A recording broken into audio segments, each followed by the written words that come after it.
আসসালামু আলাইকুম রহমতুল্লাহি বারাকাতুহু আলহামদুলিল্লাহি ওয়াহদাহু লা শারীকা লাহু ওয়াসসালাতু ওয়াসসালামু আলা মান লা নাবিয়্যা বা'দা।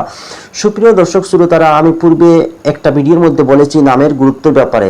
ইসলামের মধ্যে নামটাকে খুবই গুরুত্ব দেওয়া হয়েছে, যে ভালো নাম রাখার গুরুত্ব দেওয়া হয়েছে। কারণ মিশকাতুল মাসাবিহ কিতাবের মধ্যে একটি হাদিস আনা হয়েছে, যে হাদিসের মধ্যে আল্লাহ রাসূল বলেছেন, কিয়ামতের দিন তোমাদের নাম তোমাদের বাবার নামের সহিত করে আহ্বান করা হবে, সুতরাং তোমরা ভালো নাম রাখো। অর্থাৎ কিয়ামতের দিন তোমাদের নাম ধরে ডাকা হবে, সঙ্গে তোমাদের বাবার নামও থাকবে, সুতরাং তোমরা ভালো নাম রাখো। আল্লাহ রসুল সাল্লাল্লাহু আলাইহি সাল্লাম বলেছেন।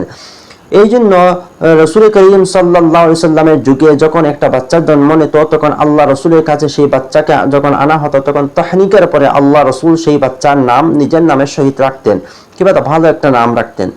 আবার একজন নবমুসলিম যখন আল্লাহ রসুলের কাছে আসতো, অর্থাৎ প্রথমে কাফির ছিল, এরপরে যখন মুসলমান হয় রসুল করিম সাল্লাল্লাহু আলাইহি সাল্লামের কাছে আসতো, তখন আল্লাহ রসুল তাকে নাম জিজ্ঞাসা করতেন। তার নামের মধ্যে যদি কোনো রকম কুফর কিংবা শিরিক থাকতো, তখন আল্লাহ রসুল তার নামটাকে পরিবর্তন করে ভালো নাম রাখতেন। আল্লাহ রসুল শিক্ষা দিয়েছেন যে তোমরা ভালো নাম রাখো। আবার আল্লাহ রসুল সাল্লাল্লাহু আলাইহি সাল্লাম বলেছেন তোমরা ভালো নাম রাখো, কারণ কিয়ামতের দিন তোমাদের সেই নাম ধরে তোমাদেরকে ডাকা হবে। এখন বুঝেন যে ভালো নামের মধ্যে যদি আল্লাহ রসুলের নামটা যদি আপনার বাচ্চার নাম রাখেন, তাহলে কত বরকতময় হবে। সহিহ মুসলিমের মধ্যে একটি হাদিস উল্লেখ করা হয়, যে সেখানে বলা হয়েছে আল্লাহ রসুল সাল্লাল্লাহু আলাইহি সাল্লাম বলেছেন, সাম্মু বিইসমি ওয়ালা তাকনু বিকুনিয়াতি, তোমরা আমার নাম রাখো এবং আমার কুনিয়ত অর্থাৎ আমার উপনাম তোমরা রাখবে না। আল্লাহ রসুল সেখানে বলেছেন যে তোমরা আমার নাম রাখো। আরেকটি হাদিস যেটা ফয়জুল কাদিরের মধ্যে উল্লেখ করা হয়েছে, আল্লাহ রসুল সাল্লাল্লাহু আলাইহি সাল্লাম বলেছেন, মা দাল্লা আহাদুকুম লাউ কানা ফি বাইতি মুহাম্মাদান ওয়া মুহাম্মাদান ওয়া সালাসাতান। আল্লাহ রসুল সাল্লাল্লাহু আলাইহি সাল্লাম বলেছেন, তোমাদের কি ক্ষতি হয় যদি তোমাদের ঘরের মধ্যে মুহাম্মদ কিংবা দুইটা মুহাম্মদ কিংবা তিনটা মুহাম্মদ নামদারি লোক থাকে, তাহলে তোমাদের কি ক্ষতি হয়। অর্থাৎ আল্লাহ রসুল সাল্লাল্লাহু আলাইহি সাল্লাম বলেছেন তোমরা ঘরের মধ্যে মুহাম্মদ নাম বাচ্চাদের রাখবে। আরেকটি হাদিস যেটা সিরাতে হালাবিয়ার মধ্যে উল্লেখ করা হয়েছে, এই হাদিসের ব্যাপারে আমি বলতে যাচ্ছি যে হাদিসের ব্যাপারে অনেক মতানৈক্য রয়েছে। অসংখ্য মুহাদ্দিসিন ইকরাম বলেছেন সেটা হাসান পর্যায়ে পড়েছে, কিন্তু মুল্লা আলী কারি রহমতুল্লাহ আলী বলেছেন সেই হাদিসটি মওযু অর্থাৎ বানোয়াট হাদিস। শুধুমাত্র মুল্লা আলী কারি রহমতুল্লাহ আলী বলেছেন, কিন্তু কিছু সংখ্যক মুহাদ্দিসিন ইকরাম বলেছেন সেটা হাসান পর্যায়ে পড়েছে। যাই হোক, কালা বাবুল হুফাজি ওয়া সাহওয়া আই আকরাবু লিস সিহহাতি, বা কিছু সংখ্যক মুহাদ্দিসিন ইকরাম বলেছেন সেটা সহির দ্বারে কাছে রয়েছে এই হাদিসটি। যাই হোক, হাদিসের মধ্যে বলা হয়েছে মান উলিদা লাহু মাউলুদুন ফাসাম্মাহু মুহাম্মাদান হাব্বান লি ওয়া তাবাররুকান বিইসমি কানা হুয়া মাউলুদুহু ফিল জান্নাহ। এই হাদিসের মধ্যে বলা হয়েছে আল্লাহ রাসূল বলেছেন, যখন একটা বাচ্চার জন্ম নেওয়া হবে, তখন তার মা বাবা যদি আমার মুহাব্বতে আমার ভালোবাসায় তার বাচ্চার নাম মুহাম্মদ রাখে, কিবা তো বরকতান আমার নাম তার বাচ্চার নাম রাখে, তাহলে ওই ব্যক্তি এবং ওই বাচ্চাটি জান্নাতের মধ্যে প্রবেশ করবে। আল্লাহ রাসূল সাল্লাল্লাহু আলাইহি সাল্লাম বলেছেন সিরাত হালাবিয়ার মধ্যে। আরেকটি হাদিস যেটা দরসে তিরমিজি, আল্লামা সৈয়দ আনওয়ার শাহ কাশ্মীর রহমতুল্লাহ আলাইহি দরসে তিরমিজির মধ্যে হাদিসটি আনা হয়েছে। এই হাদিসটি আনা হয়েছে আল মুআজাম তাবরানী থেকে। এখানে বলা হয়েছে আল্লাহ রাসূল বলেছেন, মান সাম্মা ওয়ালাদাহু মুহাম্মাদান আনা শাফিহু। কোনো বাচ্চার নাম যখন মুহাম্মদ রাখা হয়, তখন অর্থাৎ কোনো বাচ্চার নাম মুহাম্মদ যদি রাখা হয়, তাহলে কিয়ামতের দিন সেই বাচ্চার শাফাত আমি রাসূল করব।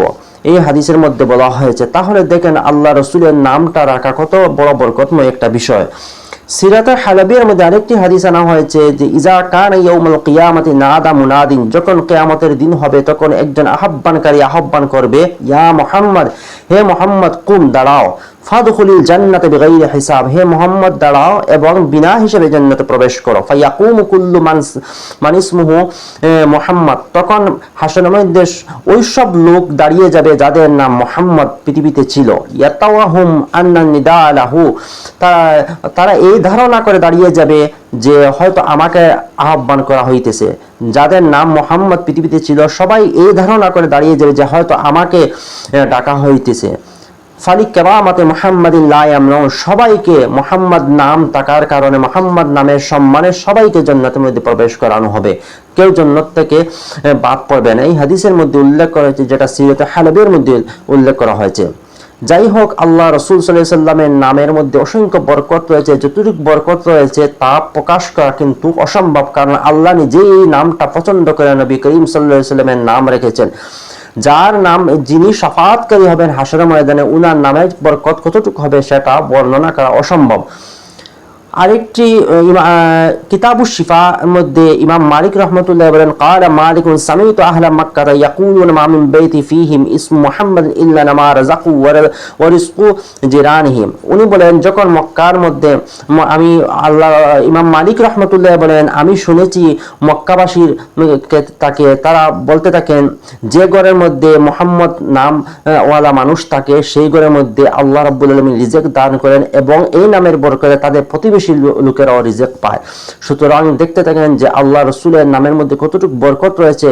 এবং রসুল করিম সাল্লাল্লাহু আলাইহি সাল্লামের নাম যখন উচ্চারণ হয় মুহাম্মদ, তখন সঙ্গে সঙ্গে সাল্লাল্লাহু আলাইহি সাল্লাম একবার বলা ওয়াজিব এবং এক মজলিসের মধ্যে বারবার বলা মুস্তাহাব। সুতরাং রসুল করিম সাল্লাল্লাহু আলাইহি সাল্লামের নাম, বাচ্চার নাম রাখবেন, তাহলে অসংখ্য বরকত রয়েছে এর মধ্যে, যা বর্ণনা করা অসম্ভব।